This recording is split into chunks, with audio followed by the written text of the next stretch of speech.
खासदार संजय राऊत यांच्या प्रकृतीमध्ये सुधारणा व्हावी याकरता प्रार्थना करण्यात आली आहे। ठाकरेंच्या शिवसैनिकांकडून कपालेश्वर महादेवांना अभिषेक घालण्यात आलाय। राऊतांच्या प्रकृतीमध्ये सुधारणा व्हावी यासाठी हा अभिषेक घालण्यात आलेला आहे। कपालेश्वर महादेवाला दुधाभिषेक घालत राऊतांच्या प्रकृतीसाठी महापूजा करण्यात आली आहे।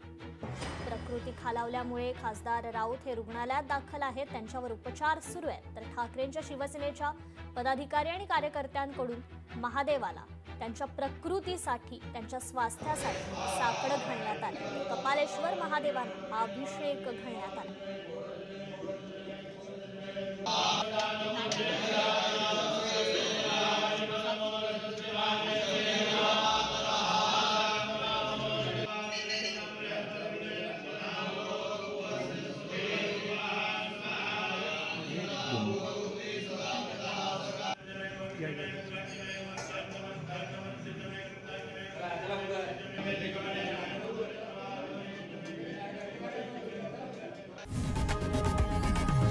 लोकशाही मराठी ऐका, पहा, जागरूक रहा।